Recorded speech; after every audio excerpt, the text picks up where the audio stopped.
Affairs light YouTube channel. ఇవాళ మన క్లాస్లో రీసెంట్గా జరిగినటువంటి కరెంట్ అఫైర్స్లో ఇంపార్టెంట్ కాన్సెప్ట్ నేర్చుకుందామండి.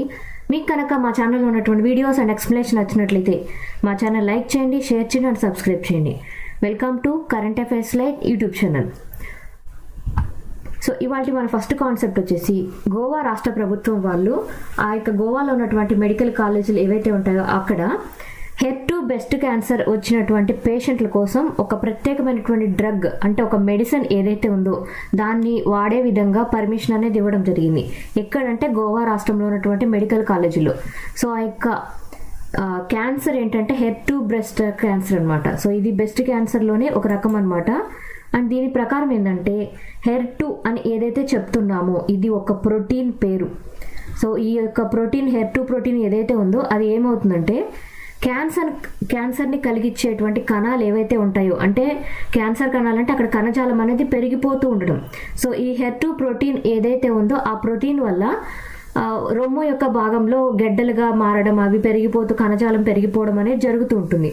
దాన్నే మనం బ్రెస్ట్ క్యాన్సర్గా చెప్తూ ఉంటాం.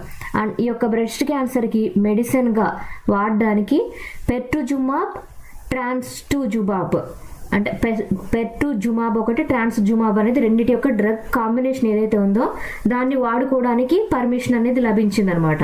అండ్ ఈ యొక్క డ్రగ్ ఏదైతే ఉందో అది ఈ యొక్క HER2 ప్రోటీన్ వల్ల కలిగేటువంటి బ్రెస్ట్ క్యాన్సర్కి ఒక మంచి మందుగా, ఒక థెరపీగా తెలుసుకున్నారు. అండ్ దీని ద్వారా ఏంటంటే క్యాన్సర్ యొక్క కణాలు అనేవి నశించడానికైనా, అంటే ఆ యొక్క ట్రీట్మెంట్ ఏదైతే ఉందో ఆ ట్రీట్మెంట్ కోసం అండ్ ఈ యొక్క క్యాన్సర్ రావడానికి కారణమైనటువంటి విషయాల్ని తగ్గించడానికి కూడా గోవా ప్రభుత్వం కృషి చేస్తుంది అనమాట. అండ్ దీనిలో భాగంగా ఏంటంటే గోవా ప్రభుత్వం వాళ్ళు స్టేట్ క్యాన్సర్ కేర్ హాస్పిటల్ లాంటివి ఒక ఇన్స్టిట్యూషన్ లాంటిది ఏర్పాటు చేసి ప్రపంచంలో చాలా మందికి కూడా క్యాన్సర్ ట్రీట్మెంట్ అనేది అందుబాటులోకి తీసుకొని రావడానికి ఒక ఇన్స్టిట్యూషన్ని కూడా స్టార్ట్ చేయాలని భావిస్తూ ఉన్నారు. అండ్ ఇక్కడైతే ఇంపార్టెంట్ ఏంటంటే HER2 అనేటువంటి ప్రోటీన్, సో ఈ ప్రోటీన్ ఎక్కువగా పెరిగిపోవడం వల్లే బ్రెస్ట్ క్యాన్సర్ అనేది కూడా వస్తూ ఉంటుంది. దానికి ట్రీట్మెంట్గా ఈ యొక్క మెడిసిన్ కాంబినేషన్ అంటే ఇక్కడ పెట్రుజుమాబ్, ట్రాన్స్టూజుమాబ్ ఆ యొక్క మెడిసిన్ని వాడడానికి గోవా రాష్ట్ర ప్రభుత్వం పర్మిషన్ అనేది ఇవ్వడం జరిగింది. సో జగదీప్ ధన్కర్ గారు ఒక బుక్ అనేది రిలీజ్ చేశారండి. అది ఏంటంటే సీఎం ఖట్టర్ గారి పరిపాలనలో హర్యానా రాష్ట్రం అనేది ఎంత ప్రగతిని సాధించింది అనేటువంటి విషయాలన్నింటినీ కూడా ఒక బుక్గా సమ్మిళితంగా తీసుకొని వచ్చి ఆ బుక్ని రిలీజ్ చేయడం జరిగింది.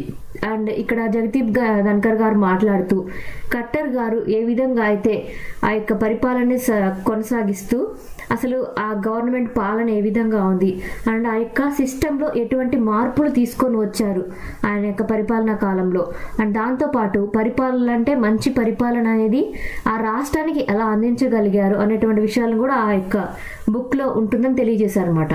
అండ్ హర్యానా పరంగా ఏంటంటే పారదర్శకత అండ్ జవాబుదారీతనం కలిగినటువంటి మంచి రిక్రూట్మెంట్ ప్రాసెస్ అనేది తీసుకొని రావడం కూడా మనకి ఆ దేశం మొత్తానికి ఒక మంచి ఆదర్శనీయమైనటువంటి విషయంగా ఆయన తెలియజేశారు. అండ్ దాంతోపాటు హర్యానా రాష్ట్రం ఏదైతే ఉందో అది మన దేశం మొత్తానికి ఏదో ఒక్క విషయంలోనే కాదు, అగ్రికల్చర్ పరంగా, స్పోర్ట్స్ పరంగా అండ్ చాలా విషయాల్లో కూడా, డిఫెన్స్ సెక్టార్ సంబంధించినటువంటి విషయాలు ఇవన్నిటిలో కూడా మనం తెలుసుకోవడానికి, నేర్చుకోవడానికి హర్యానా రాష్ట్రంలో చాలా విషయాలు ఉన్నాయని కూడా ధన్కర్ గారు తెలియజేశారు. సో తమిళనాడు గవర్నమెంట్ వాళ్ళు 5.92 crores అనమాట, అంటే నియర్లీ 6 కోట్ల రూపాయల సస్పెన్షన్ అంటే ఇక్కడ ఇచ్చినటువంటి ఇంపోజిషన్ అంటే పెనాల్టీ అనేది ఇవ్వడం జరిగింది. ఎందుకంటే పర్యావరణానికి హాని కలిగింది కాబట్టి ఆ పర్యావరణానికి జరిగినటువంటి హానిని తగ్గించడానికి అండ్ అక్కడ జరిగినటువంటి ప్రమాదం వల్ల ఎవరైతే ఇబ్బంది పడ్డారో మనుషులు వాళ్ళకి కాంపన్సేషన్గా ఇవ్వడానికి తమిళనాడు గవర్నమెంట్ వాళ్ళు కోరమండల్ ఫెర్టిలైజర్స్ కంపెనీ మీద ఈ ఫైన్ అనేది వేయడం జరిగింది. సో ఇక్కడ ఏం జరిగిందంటే కోరమండల్ ఫెర్టిలైజర్స్లో అమ్మోనియా గ్యాస్ అనేది లీక్ అవ్వడం వల్ల ఎన్నూరులో ఉందన్నమాట. అక్కడ గ్యాస్ లీక్ అవడం వల్ల నియర్లీ 55 మంది వరకు అస్వస్థకు గురయ్యారు. అంటే ఇక్కడ అస్వస్థత అంటే ఆ టైంలో వాళ్ళకి ఊపిరాడకపోవడం అండ్ ఇబ్బంది కలగడం, తక్షణ సహాయం అందడంతో ప్రాణాపాయం అయితే తప్పింది, బట్ చాలా వరకు ఇబ్బంది అయితే కలిగిందనమాట. ఇవన్నీ తగ్గించడం కోసం గవర్నమెంట్ వాళ్ళు అంటే జరిగిన నష్టం ఏదైతే ఉందో ఆ లీక్ వల్ల, గ్యాస్ లీకేజ్ వల్ల దాన్ని తగ్గించాలి, పర్యావరణాన్ని ఇబ్బంది కలిగించారు కాబట్టి ఈ యొక్క తమిళనాడుకు చెందినటువంటి పొల్యూషన్ కంట్రోల్ బోర్డు వాళ్ళు దీని మీద ఒక లీగల్ యాక్షన్ అనేది తీసుకున్నారు అనమాట. అండ్ ఆ లీగల్ యాక్షన్లో భాగంగా కన్సెంట్ ఆర్డర్ ఒకటి ఇచ్చి దానికి పెనాల్టీ అనేది వేయడం జరిగింది. సో ఇందులో అయితే టెక్నికల్ కమిటీ వాళ్ళు రికమెండ్ చేసింది ఏంటంటే, సో ఏదైతే రిపేర్ వచ్చిందో పైప్ లైన్ అనేది దాన్ని రీప్లేస్ చేసి కొత్త ఎక్విప్మెంట్ తోటి దాన్ని మార్చాలని వాళ్ళకి ఆదేశించడం జరిగింది. ప్రదీప్ కుమార్ గారిని జార్ఖండ్ రాష్ట్రం యొక్క హైకోర్టుకి పర్మనెంట్ జడ్జిగా తీసుకోవడం జరిగింది. అండ్ ఈయన యొక్క అపాయింట్మెంట్ ఎలా జరిగింది? So ministry of law and justice తరపున జస్టిస్ ప్రదీప్ కుమార్ శ్రీవాస్తవ్ అనమాట ఆయన పేరు. ఆయన్ని జార్ఖండ్ రాష్ట్రం యొక్క హైకోర్టులో పర్మనెంట్ జడ్జిగా ఉంచుతున్నట్లుగా తెలియజేశారు అనమాట. అండ్ ఈ యొక్క అపాయింట్మెంట్ ఏదైతే ఉందో దాన్ని ఏ ఆర్టికల్ కింద తీసుకొని రావడం జరిగిందంటే ఆర్టికల్ 217 ఇండియన్ కాన్స్టిట్యూషన్ ప్రకారం హైకోర్టు జడ్జిని ఏర్పాటు చేయడం జరిగింది. అండ్ ఇక్కడ ఏంటంటే ఎఫెక్టివ్గా రావడం కోసం, అంటే న్యాయం అనేది ఎఫెక్టివ్గా తీసుకొని రావడంలో ఆయనకి కొన్ని కొత్త రెస్పాన్సిబిలిటీస్ అనేవి కూడా ఇవ్వడం జరిగిందనమాట.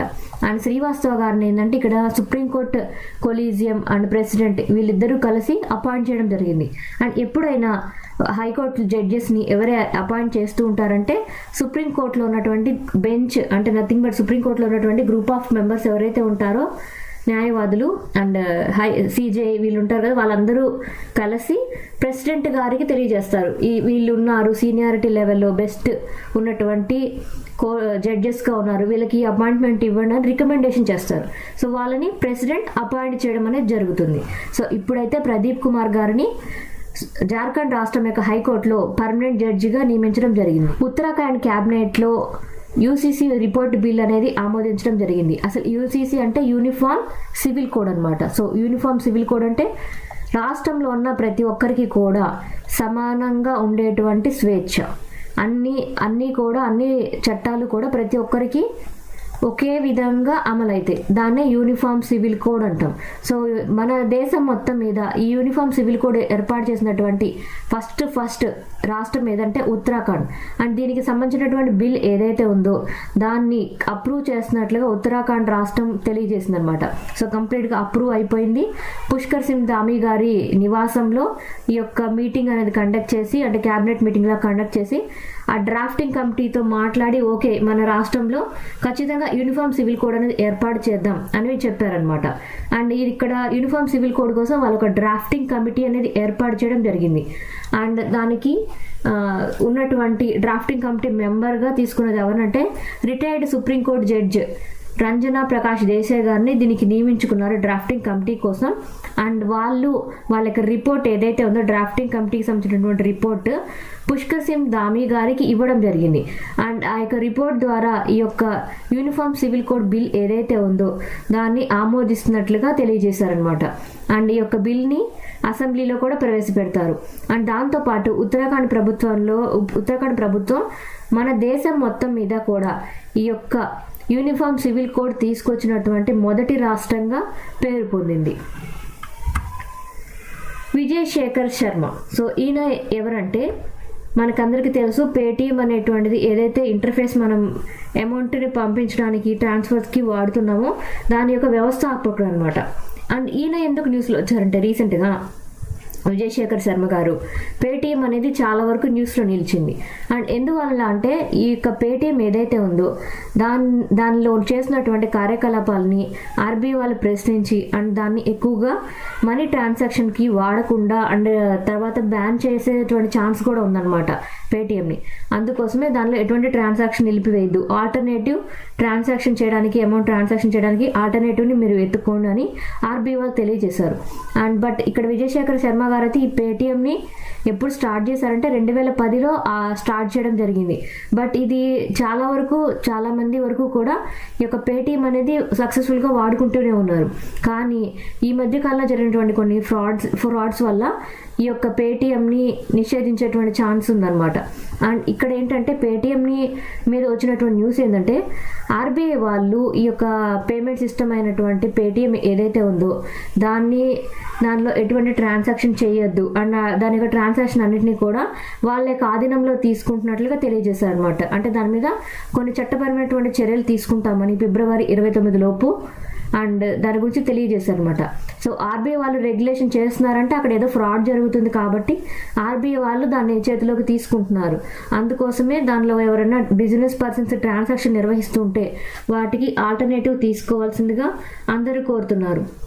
అండ్ ఇక్కడ పేటిఎం ఏదైతే ఉందో దాన్ని ఎక్కువగా వాడొద్దని చెప్తున్నారు అనమాట. ఎవరు చెప్తున్నారంటే ట్రేడర్స్ వాళ్ళు. So confederation of all India traders తరపున సో పేటిఎం అనేది ఈ యొక్క బిజినెస్ కలాపాల కోసం అస్సలు వాడద్దు, ఎక్కువగా ఉపయోగించొద్దని వాళ్ళు చెప్తున్నారు. అండ్ ఆర్బీఐ వాళ్ళు ఏంటంటే మనీ లాండరింగ్ విషయాలు ఒకటి అండ్ కేవైసీ వైలేషన్స్ అనేవి పేటిఎంలో ఎక్కువగా జరుగుతున్నట్లుగా గుర్తించారనమాట. కేవైసీ వైలేషన్స్ అంటే మన యొక్క డేటా అనేది కరెక్ట్గా వాళ్ళు సేకరించాలి. ఆ పేటిఎంని వాడుతున్నటువంటి డీటెయిల్స్ అనేవి వాళ్ళ దగ్గర ఖచ్చితంగా ఉండాలి. బట్ కరెక్ట్ అయినటువంటి డీటెయిల్స్ లేకుండా కూడా నో యువర్ కస్టమర్ అంటాం, అట్లా కరెక్ట్ అయిన డీటెయిల్స్ లేకుండా కూడా పేటిఎంని చాలామంది వాడుకోవడం వల్ల ఏంటంటే ప్రాబ్లమ్స్ అనేవి వస్తున్నాయి. ఎటువంటి టెర్రరిస్ట్ యాక్టివిటీస్కి మనీ వెళ్ళడము లేదా కరెక్ట్ అయినటువంటి మనీ కానిది అవినీతి కార్యకలాపాలకు వాడేటువంటి మనీని సెండ్ చేయడం, ఇట్లాంటివన్నీ ఈ యొక్క పేటిఎం ద్వారా జరుగుతున్నాయి. అండ్ మనీ లాండరింగ్ కూడా జరుగుతుంది. సో వీటన్నిటిని అడ్డుకట్ట వేయడం కోసం ఆర్బీఐ వాళ్ళు దీని మీద రెగ్యులేషన్ అనేది పెట్టబోతున్నారు.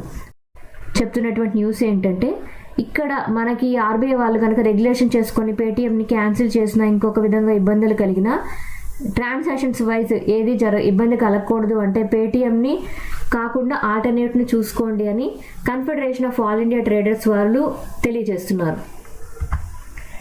సో జస్టిస్ రీతూ బారి, సో ఈమె ఉత్తరాఖండ్ రాష్ట్రానికి ఫస్ట్ ఉమెన్ చీఫ్ జస్టిస్గా నియమితులయ్యారు. సో ఇక్కడ రీతూ బారి గారు ఎప్పటి నుంచో ఉన్నారనమాట. బట్ ఈమెని ఇప్పుడు ఫస్ట్ టైం ఒక ఉమెన్ చీఫ్ జస్టిస్ ఆఫ్ ఉత్తరాఖండ్గా తీసుకోవడం జరిగింది. అండ్ ఈమె యొక్క వర్కింగ్ చూద్దాం. సో జస్టిస్ రీతూ బారి గారు అయితే ఉత్తరాఖండ్ రాష్ట్రం యొక్క హైకోర్టులో మొట్టమొదటి మహిళా చీఫ్ జస్టిస్గా నియమితులయ్యారు. అండ్ ఈమెని గవర్నర్ అయినటువంటి గుర్నీత్ సింగ్ గారు నియమించబోతున్నారు. అంటే ఆమెతో ప్రమాణ స్వీకారం అనేది ఆ యొక్క రాష్ట్రంలో ఉన్నటువంటి గవర్నర్ గారి చేతుల మీదుగా జరుగుతుంది అనమాట. సో జస్టిస్ బారి గారు ఇంతకుముందు ఎక్కడ వర్క్ చేశారు అంటే పంజాబ్ అండ్ హర్యానాకు చెందినటువంటి హైకోర్టులో చీఫ్ జస్టిస్గా వర్క్ చేశారు. అండ్ దాని తర్వాత వాళ్ళ సుప్రీంకోర్టు యొక్క కొలీజియం రికమెండేషన్ ద్వారా వారి సలహా మేరకు ఉత్తరాఖండ్ రాష్ట్రం యొక్క చీఫ్ జస్టిస్గా నియమితులయ్యారనమాట. అండ్ ఈమె ఇక్కడ వచ్చి ఉత్తరాఖండ్లో జాయిన్ అవుతుంది కాబట్టి అక్కడ ఉన్నటువంటి జస్టిస్ విపిన్ సాంఘీ గారి ప్లేస్లో ఈమె అఫీషియల్గా ఆ యొక్క పదవీ బాధ్యతలను స్వీకరించబోతున్నారు. Thank you for watching my video. మీకు కనుక నా వీడియో అండ్ ఎక్స్ప్లెనేషన్ నచ్చినట్లయితే నా వీడియోస్ లైక్ చేయండి, షేర్ చేయండి అండ్ సబ్స్క్రైబ్ చేయండి. మీకు నా వీడియోస్ ఏ విధంగా అనిపిస్తున్నాయో నాకు కామెంట్ సెక్షన్లో తెలియజేయండి. Thank you for watching my video. Thank you.